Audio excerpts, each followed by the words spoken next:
I'm sitting there in tears in my living room watching it. We learned the truth about America.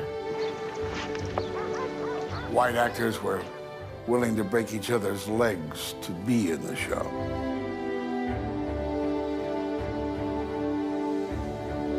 I mean, these novels were just the best stuff ever. I do love you, Maggie. I always will. And I find myself in the biggest melodrama of all time. The saga of an American family. Now, you listen to old Fiddler if you want to keep it alive. You in America now. But I think the responsibility of television is to lift up its audience intellectually, spiritually, and emotionally.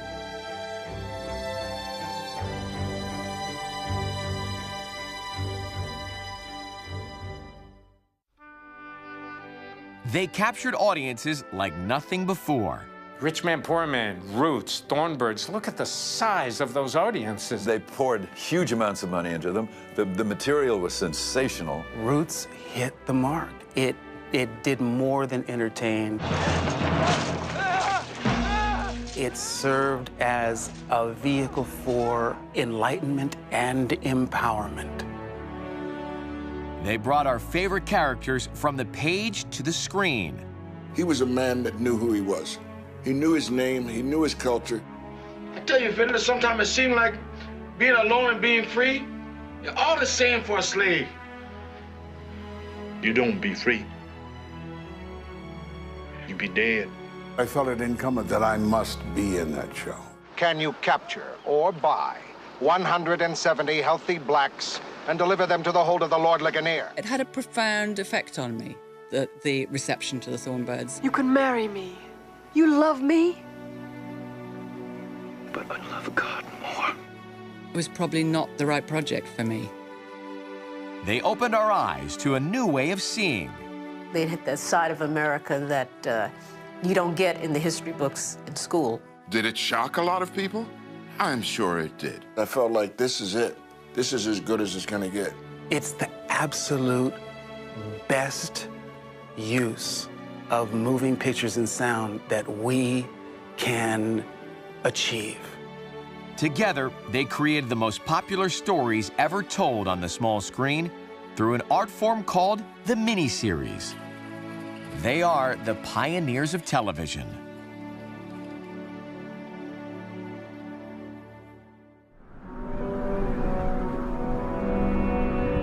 Nome, Alaska, January 1977. The normally raucous town bar turns quiet at 7 p.m. as the channel changes to ABC.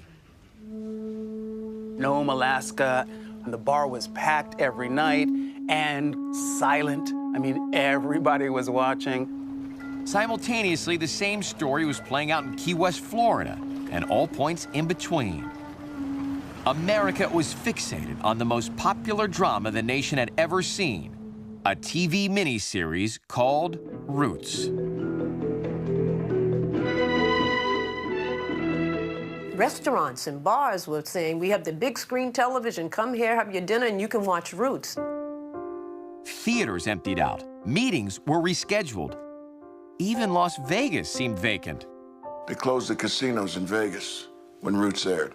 Nobody was on the streets. Casinos were empty because people were watching Roots, and that is something. As those 8 nights unfolded and the audience grew, and then it was the national conversation.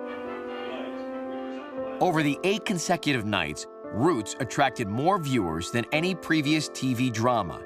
It's unlikely any television series will again have the impact that Roots had in 1977.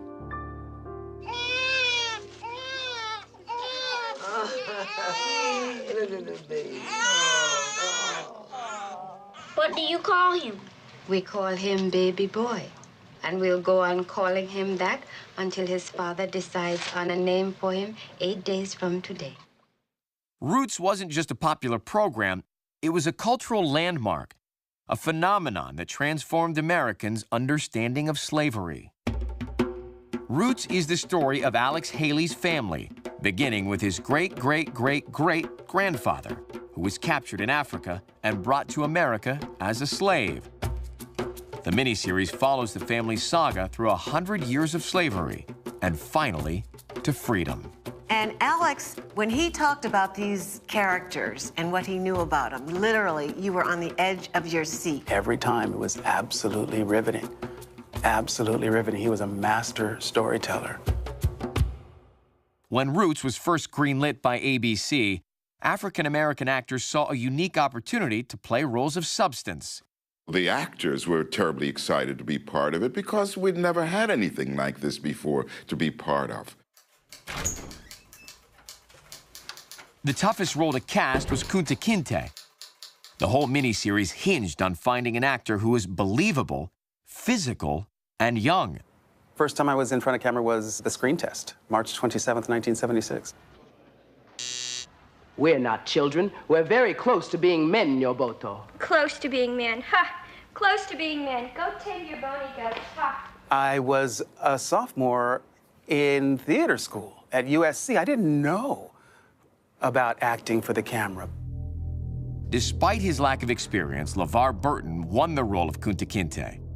Early in the production, he faced one of the more challenging scenes, Kunta's capture in Africa.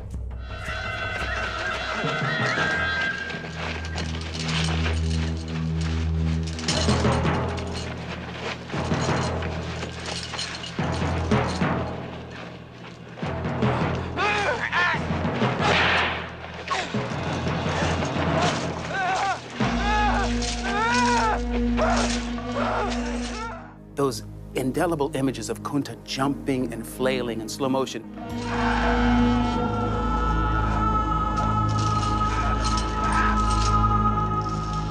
I just kept going in the sand and the sweat and the sun and I just kept going, kept jumping, kept trying to get out of these chains. The sequence as it's cut together is just brilliant because in sort of a montage of imagery, you see this wild stallion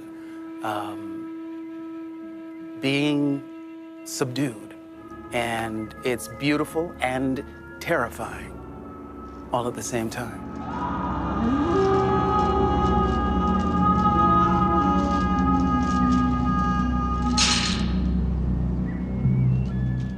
When you look at the trajectory of the life of this character, you know, that's a very pivotal moment, that capture, because his life is forever changed. The next section in the miniseries, aboard the slave ship, was the most difficult for LeVar Burton to play and for audiences to watch. This was the first time America witnessed on film the true horrors of the slave ships. It was 5 to 6 months of every day living in the bowels of a ship, in your own filth. Day after day after day for 6 months. ABC worried that the cruelty was too horrific, the story too one-sided, and so a sympathetic white character was added, a ship's captain who was disturbed by the slave trade, but went along begrudgingly, played by Ed Asner. Someone who took the job, the dirty, filthy job, but it was going to try to make it clean, i.e. in airing out his slaves while they were at sea, hosing them down, limiting the crowdedness in the slave quarters, that type of thing. While Ed Asner played a somewhat sympathetic character, many other roles required white actors to portray cold-hearted callousness. ABC was fearful that the on-screen cruelty might turn away audiences, so the network insisted that the more ruthless roles were played by some of TV's most likable white actors: Sandy Duncan, Lorne Greene, Chuck Connors, and Robert Reed. Vic Morrow was so uncomfortable playing the famous whipping scene, he begged forgiveness of his fellow actors. He apologized. He says, "I'm sorry." I said, "What are you sorry for?" "I'm sorry, I'm apologizing in advance." I said, "What do you mean?"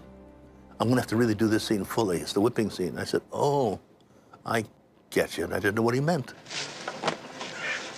Take him up. This scene, among the most indelible in the miniseries, had to be shot twice because it was so difficult for actor LeVar Burton.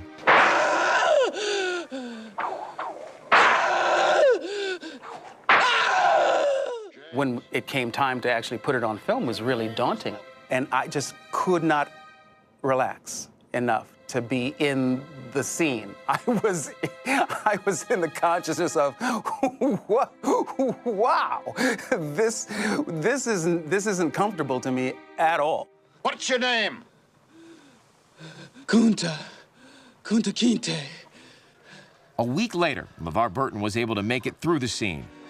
But now ABC had a new problem. The portrayal was so realistic, the brutality so intense, there was concern it might spark racial unrest. So what ABC thought that they would do was they brought the actors who played the two characters in that scene. Welcome to Good Morning America. The actor who played Kunta and the actor who played the overseer, Vic Morrow and LeVar Burton, they brought them together to sit on that couch with David Hartman to prove that there was no animosity between us two, and of course there wasn't. Thinking back on it now, I think that was probably a very responsible thing for the network to have at least attempted to do. Following the whipping scene, Louis Gossett Jr.'s Fiddler character attempts to comfort Kunta Kinte. I think of all of the moments in the series, that's my favorite.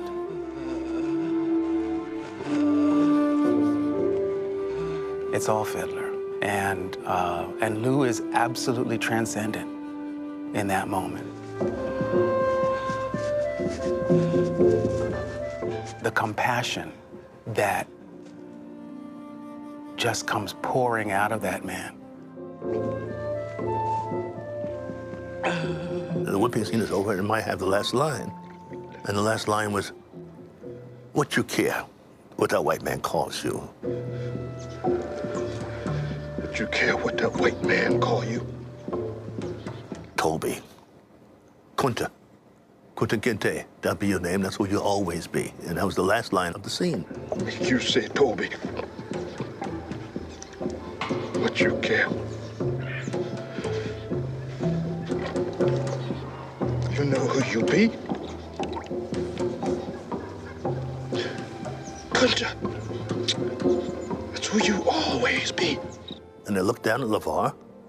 I kept putting ice water on his wrist, and I said, "There's going to be a better day. You understand me? There's going to be another day."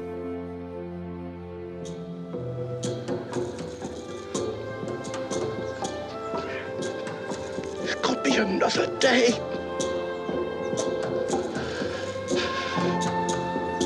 The last line wasn't in the script. It flowed out of Louis Gossett Jr. in that emotional moment.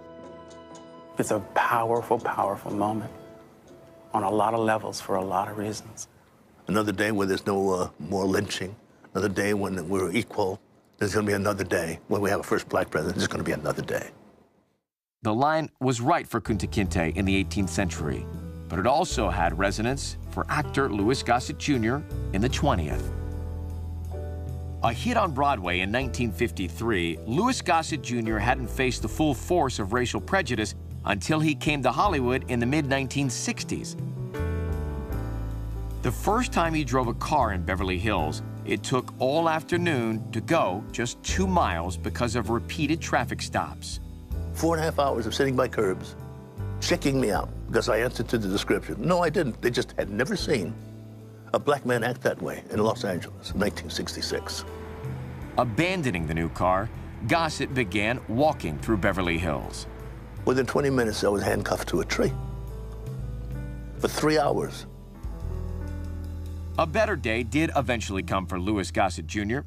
In 1982, he won just the 3rd Oscar awarded to an African American for his part in An Officer and a Gentleman. And for his role as Fiddler in Roots, Louis Gossett Jr. won an Emmy.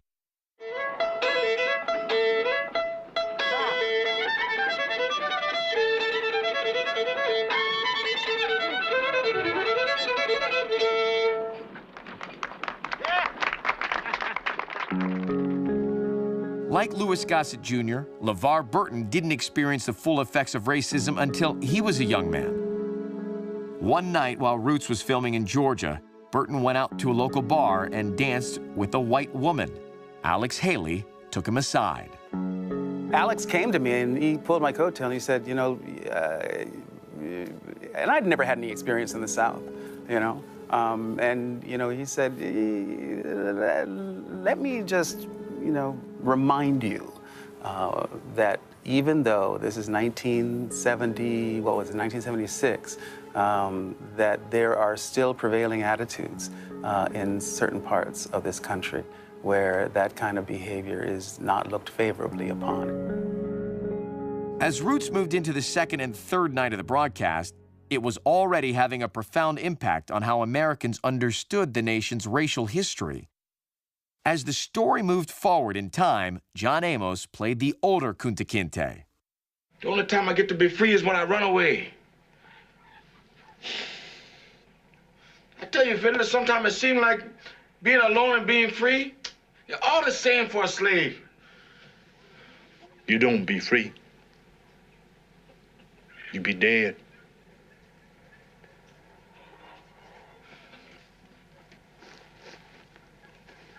Then I'd be free. I didn't care after I did Roots if I ever worked again in life, because that is in the industry, because I felt like this is it. This is as good as it's gonna get. Just before filming his first scenes, John Amos was overcome with emotion. And those millions that had died on the ships on the way over here as slaves, they were speaking to me in so many voices. It was not my imagination that I was just overwhelmed. And I began to, I became agitated. I was speaking in tongues, they tell me. I was yelling and screaming and flip-flopping on the ground. These were my ancestors speaking to me, saying, now you will be our voice, you will speak. And if they want to know what the African spirit is about, you stay resolute, you stay strong, show them you will not break, as we did not break. You will not break, Kunta Kinte. And that's what I carried throughout the rest of the project. I'm Kunta Kinte, son of Omaro and Binta Kinte, a fighting man from the village of Jufere.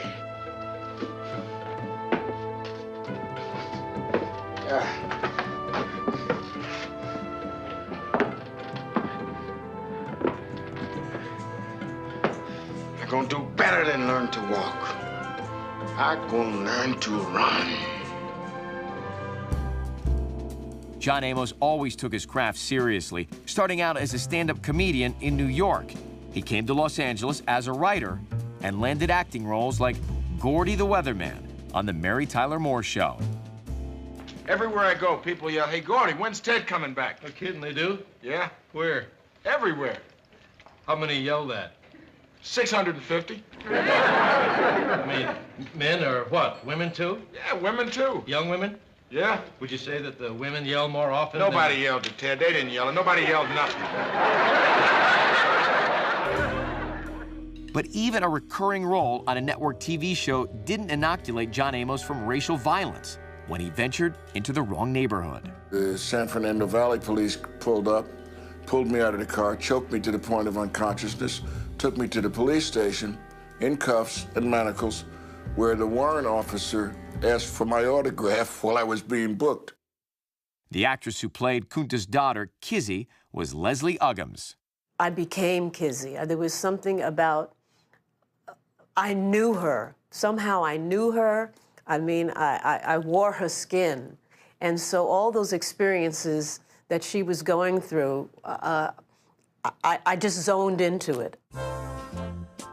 Roots wasn't Uggams' first breakthrough on television. In 1970, she became the first African-American woman to host a network variety show.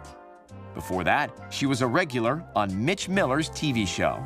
There are many good singers, but not often in your life will a new voice make your blood race and your skin tingle. Leslie Uggams has that kind of voice. At 17, she can look forward to lifting a couple of generations of listeners right out of their seats. I'm just a little sparrow in the nest of the Lord. Large sections of America never saw these shows because many TV stations would not air a program with an African-American singer. the network and the sponsors were giving Mitch some heat about me being on the show because the show was blacked out in the South. They wouldn't accept the show because I was on it. In one of Ruth's most emotional scenes, slave owners sell Kizzy, meaning she will never see her parents again. This scene had special power because it reflected a bitter truth for thousands of families.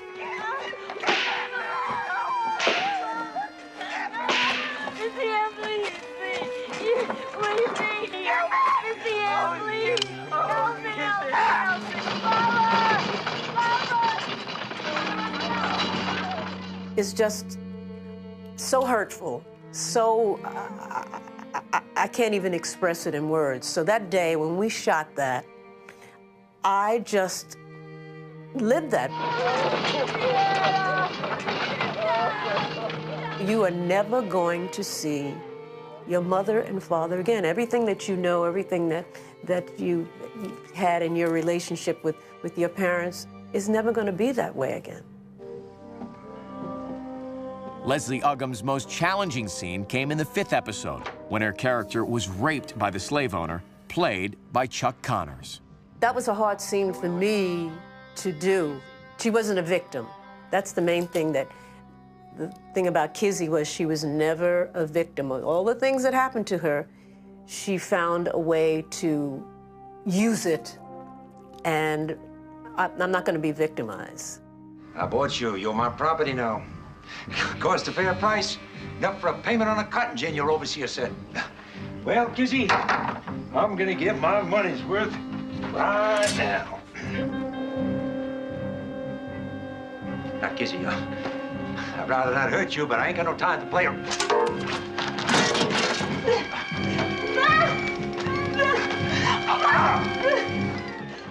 That was the hardest part in that scene, to not just show that she's being violently raped, but you see in those eyes that not only hate, but she's going to use this. She's going to use this. Like all the relationships in Roots, Kizzy's story reflected the real-life events of Alex Haley's family. As a result of the rape, Haley's great-great-great-grandmother, Kizzy, gave birth to Haley's great-great-grandfather, known as Chicken George, played in Roots by Ben Vereen. I feel like if I'm only remembered for Chicken George, great. I've done my job. Ben Vereen wasn't the obvious choice for the role because he wasn't an actor. He was a song and dance man. Listen, Carol. Someday you wish upon a star and wake up where the clouds are far behind you, where troubles melt like lemon drops, or way above the chimney top. That's where I'll find you. When Ben Vereen originally tried to land the role of Chicken George, he was rebuffed. He said, Ben, they're looking for actors. He said, you're a song and dance man. He said, they're not going to buy it. Forget about it. Vereen didn't give up and eventually won the part, creating one of the miniseries' most memorable characters. He done the worst thing that a man can do to me. He took away all my hopes. What about Tildy and the children? They ain't got no hope so long as Master Mo's alive.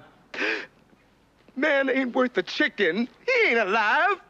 Mama, get off my way. Don't do it, George. It'd be the worst than this. Killing Master Tom Mo, that's no more than killing a dog in a moon. No, damn it, no. He's your daddy.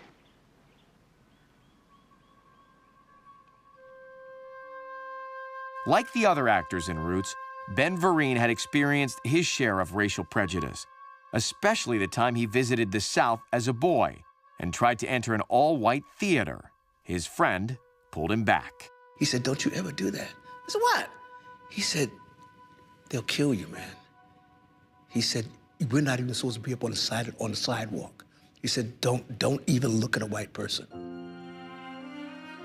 Chicken George's family included his son Tom and daughter-in-law Irene, played by George Stanford Brown and Lynn Moody. The word was out. There was this show called Roots being cast, and it was hiring all of these black actors and actresses, and everybody could get a shot almost at it. So there was the excitement because this had never happened before in my time. All the performers and the crew, we all knew that we were involved in something important. And that we were very special to be part of it. Tom? What is it, honey? Man wants his horseshoe, Tom. Well, you're gonna have to get back. I'm powerful busy. Well, I don't know, Tom. He don't look like the getting back kind.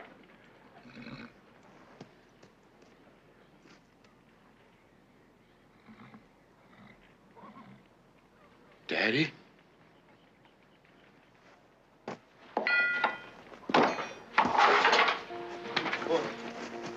My Daddy!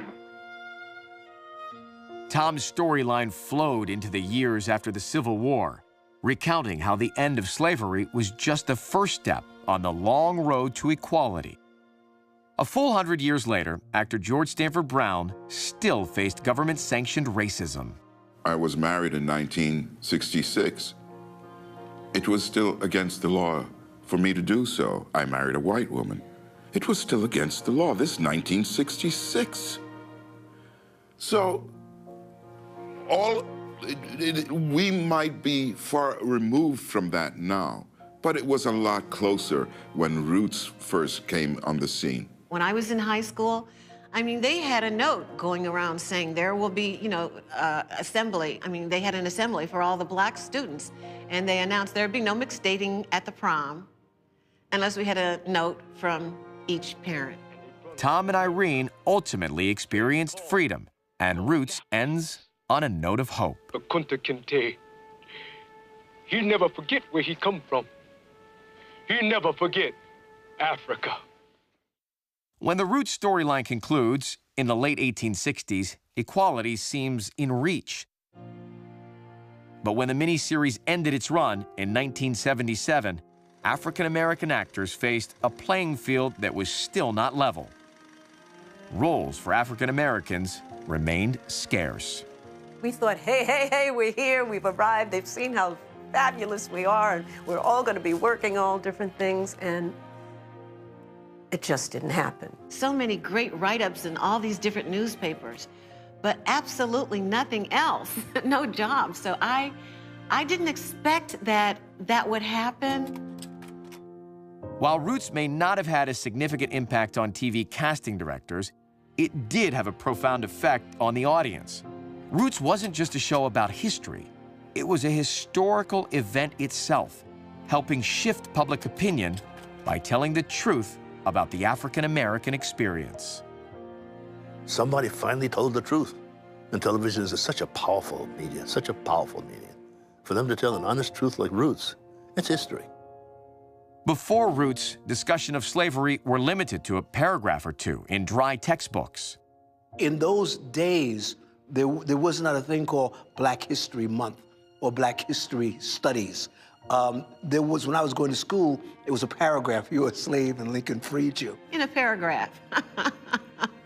In a paragraph, it was like we were slaves, we came from Africa, and we spoke some Umba Jumba language. That wasn't even a language, that we spoke, you know, Umba Jumba. And so, as a kid, I didn't want to be African. Roots helped change all that, serving as a new kind of textbook, educating a nation, vividly, emotionally, leaving a lasting impact. It was a lesson for everybody. It gave us a sense of pride. There were a lot of babies being born named Kunta, and a lot of girls being born named Kizzy. So that showed, you know, how proud it was to be African American. There was no way of getting around the fact that this was material that had never been presented before on a mass scale to an American audience. What was accomplished through those 8 nights of television? It's the absolute best use of moving pictures and sound that we can achieve. Roots remains the most watched miniseries of all time, but it wasn't the first. A year earlier, ABC launched the genre with Rich Man, Poor Man, starring 3 largely unknown actors, Peter Strauss, Susan Blakely, and Nick Nolte. Well, Julie Prescott. Long time no see. Yes, it has been a long time, hasn't it? Uh-huh. Listen, why don't we all go to Delmonico's and have a drink? Come on, girls, let's go. What do you say? Peter Strauss and Nick Nolte played characters who roughly approximated their own personalities. Strauss was a precise, disciplined actor, while Nolte liked to improvise in the moment. You must be crazy. What'd you do that for? You really want to know? Yes, why?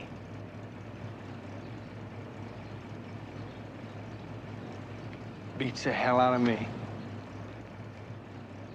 I was so meticulous, every line had a specific line reading, and I had notes in my script, and it had to be done a certain way. And Nick would just try to throw me off all the time.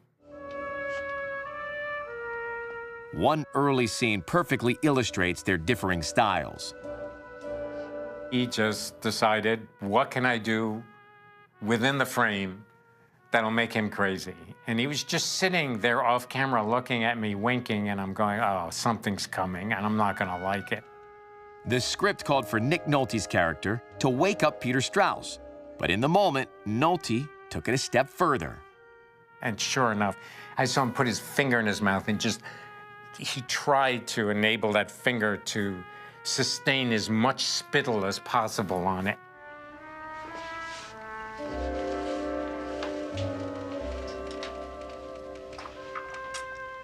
And I saw it coming towards me. It went right in the ear.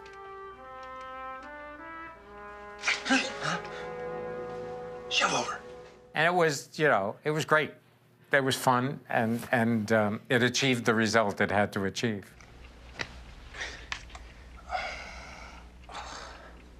Long movie. Yeah. It's a double feature. Where have you been, anyway? I wouldn't want to destroy your illusions. Oh, I don't have any. Not about you.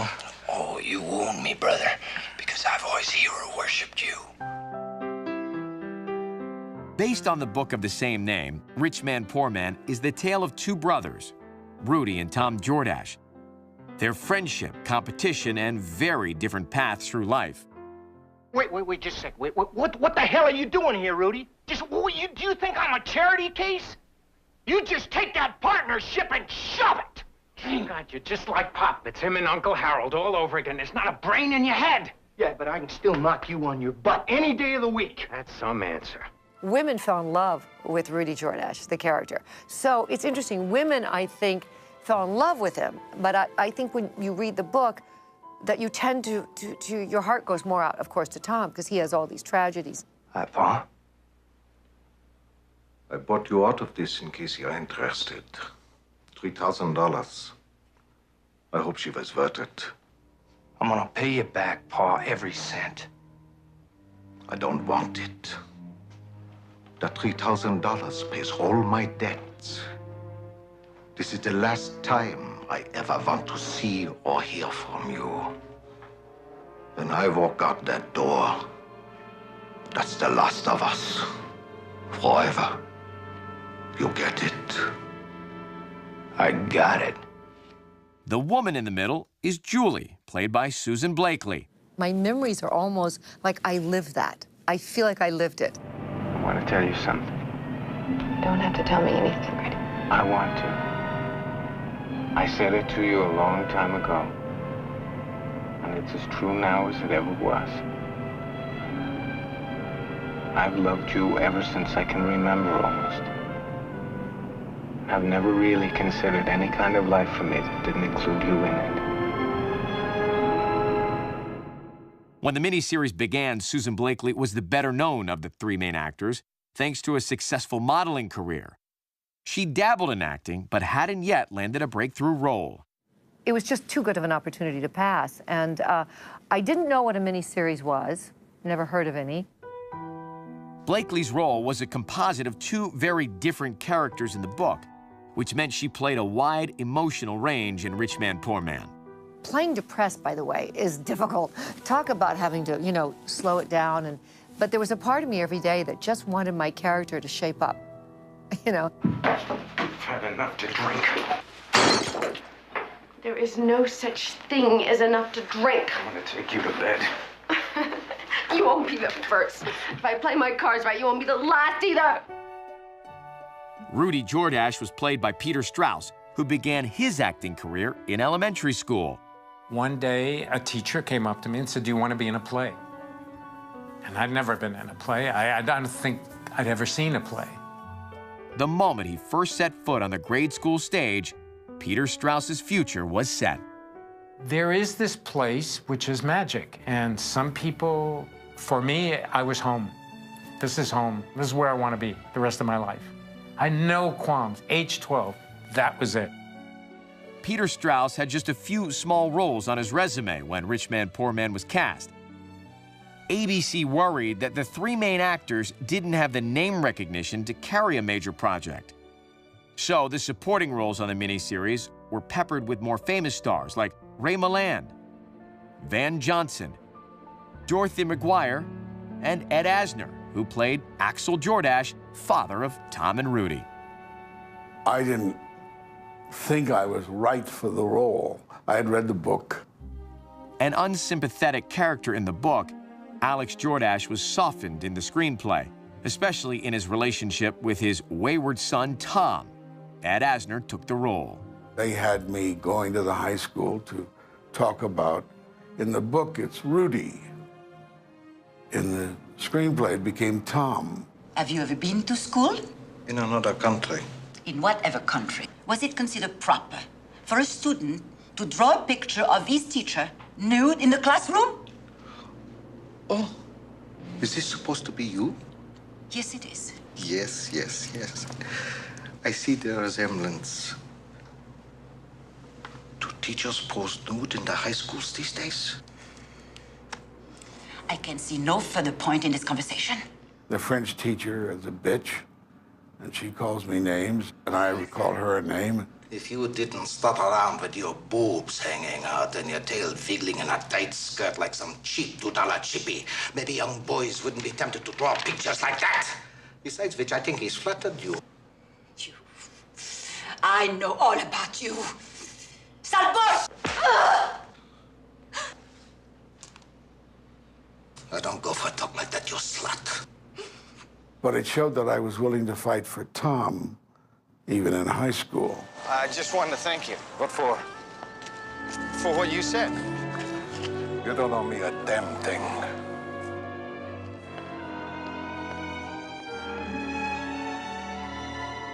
He was just a hardworking immigrant trying to make it in America and had 2 sons to raise, and sons are not easy. One reason the series succeeded was a storyline that offered 2 different heroes, appealing to a broad range of viewers. For example, Europeans preferred the straight-laced Rudy. Americans liked the rough-and-tumble Tom. The American hero is the traditional blonde, tough, barroom brawler. And the European hero is someone who works through a family and for financial gain and reward and family honor. Whereas Americans have cowboys as heroes. They're sweaty, they're a little dirty, they're a little tougher.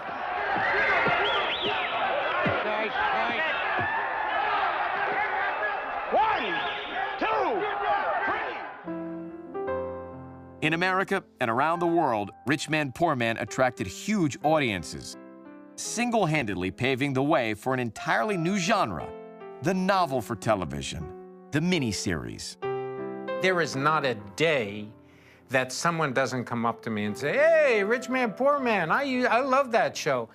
I've done things the next morning no one remembers what I did the night before, and yet it is astonishing that people will still stop me and talk about Rich Man, Poor Man. After the enormous success of Rich Man, Poor Man and Roots, miniseries producers began scooping up popular novels with abandon, including a bestseller by Colleen McCullough called The Thornbirds.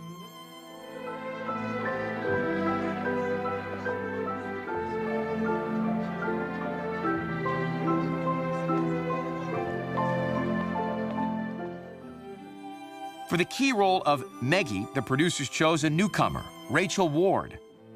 Although it would be her big break, Ward was wary of the role, To her, the dialogue seemed stilted, the storyline too melodramatic. I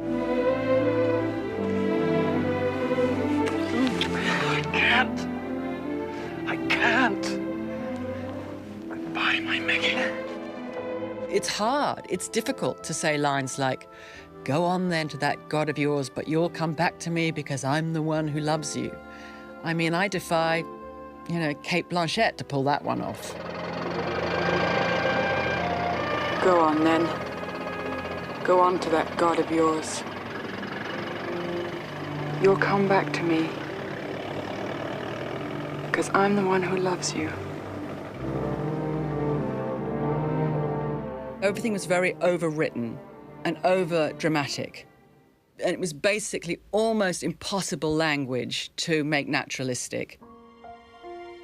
Despite her concerns, Rachel Ward took the role of Maggie. Audiences loved her, rewarding the Thornbirds with some of the biggest ratings in television history. But Rachel Ward was bludgeoned by the critics, a wound that still stings decades later. I got some terrible reviews, and I wonder if critics know how much pain they inflict. Of the primary actors, 7 out of 8 received Emmy nominations. Only Rachel Ward was left out. I took it very, very personally. I felt embarrassed and humiliated.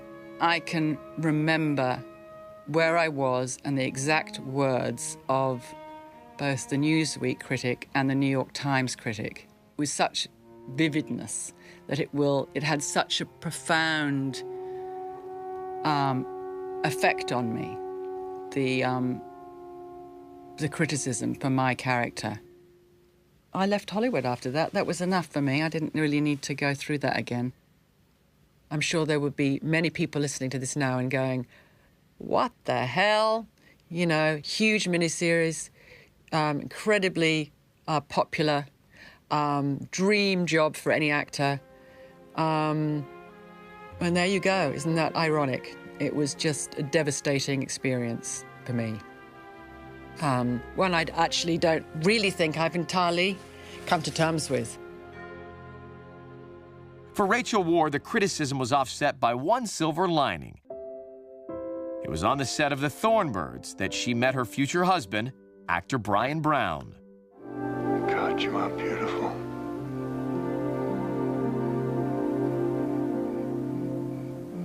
How many times have you been in love?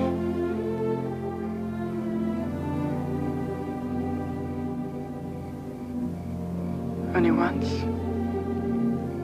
Well, whoever he was a fool to let you go.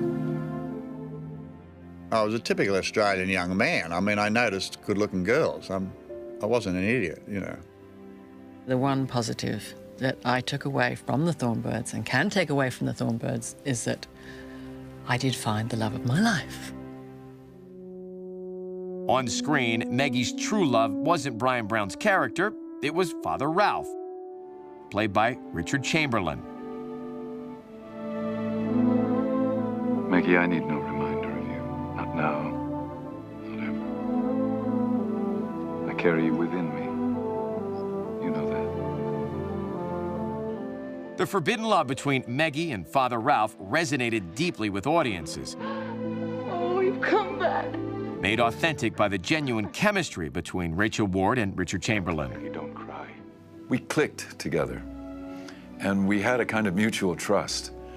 There was an awful lot of kissing and fooling around and stuff in it, and you've got to trust the person you're acting with. And she was just wonderful. Forgive me. No. Damn you. No more. Maggie!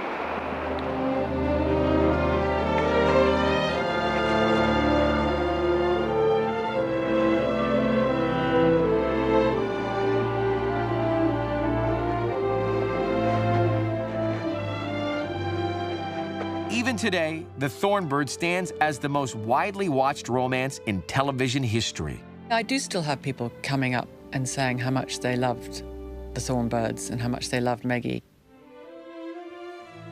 Father Ralph loved Maggie, but he also loved the church, which set up the central conflict of the Thornbirds. In the screenplay, the character was portrayed as something of an opportunist, a scoundrel. But Richard Chamberlain saw Father Ralph differently. I thought he'd be much more interesting if he really did have a true vocation in the church, if he really did want the power, and if he really did love Meggie with all his heart. By the time he was cast in the Thornbirds, Richard Chamberlain already had 20 years of television experience. In 1980, Chamberlain desperately wanted to land the lead role in the high-profile miniseries Shogun. But author James Clavell wanted Sean Connery for the part. Chamberlain had dinner with the author and made his case.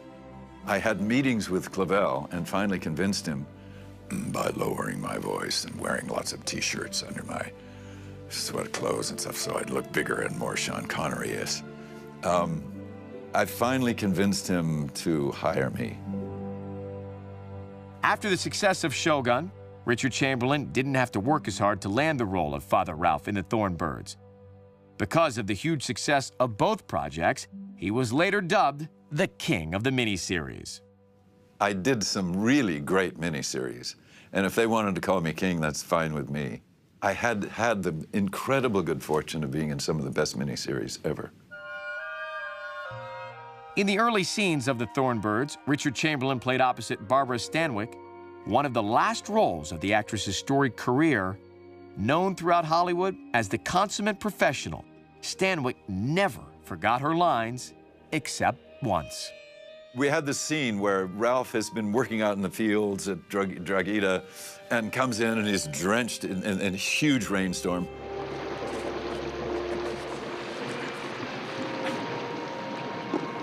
He takes off his clothes on the veranda. He thinks he's alone.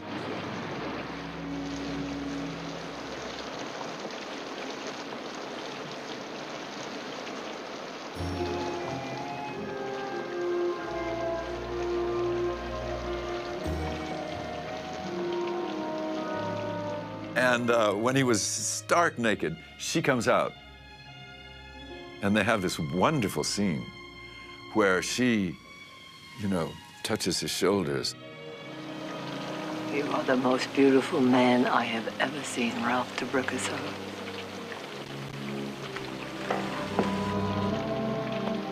But of course, you already know that.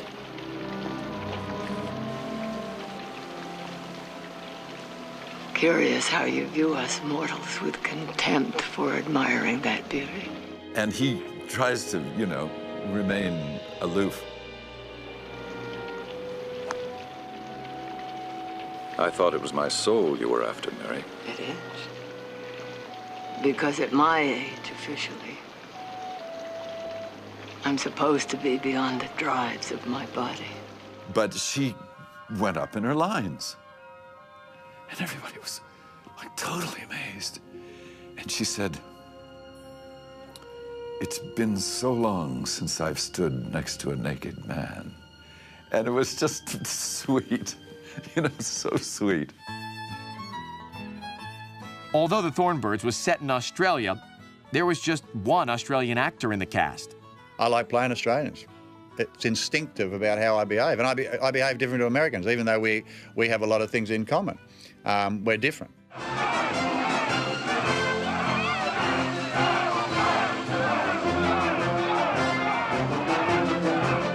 What was great was this was a big Australian melodrama. The Americans told it, and told it in whatever way they wanted to, which is their right. On that point, Colleen McCullough disagreed.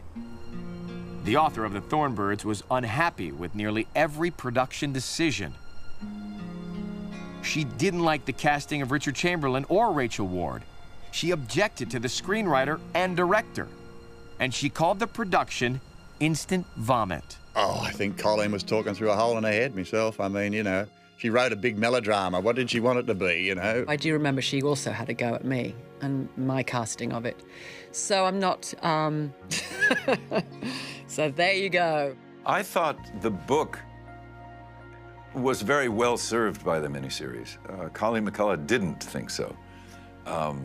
But I thought, she should have been so lucky to have this extraordinarily good cast, etc., and a wonderful script. I guess these writers think they've got babies on their hands, but you know, like she got paid an enormous amount of money, sold a lot more books. She should be bloody grateful. Colleen McCullough's objections didn't faze the viewing audience, and The Thornbird still ranks among the most watched dramas of all time. People responded to it because those people became real for them on screen, and they wanted to watch what happened to them every night. It's a theme common to all the best miniseries. Beloved characters who survive epic sagas that play out over decades. The 70s was a period where we told great stories on television. And I thank Alex Haley every day in my heart for making me a part of history. No complaints here. As I look back, it's been an incredible journey. That was an opportunity that very few actors ever get. I guess it was hugely popular, so I guess in some respects we got it right. It has enriched my life greatly, and I can only hope that it's also enriched so many other people's. I think the responsibility of television is to lift up its audience intellectually, spiritually, and emotionally. I was hoping for greater awareness, that people would dig deeper into our history. We learned the truth about America. It was an extraordinary event, and television prided itself on event programming. Not everybody I'm going to cry now, in life gets their absolute wishes answered. You know, it doesn't happen to that many people, and I'm so grateful for it. Together, they captured our imagination and created a whole new art form, the television miniseries. They are the pioneers of television. We hold these truths to be self-evident, that all men are created equal. They are endowed by certain inalienable rights. And among these rights, a life, liberty, and the pursuit of happiness. All of that is gorgeous. It's written beautifully. It's those men wrote it in blood. But what is written and the way we are should be together rather than separate. And that's the aspiration of the average American. For more insider features about your favorite TV stars, stories you won't hear anywhere else, visit pbs.org.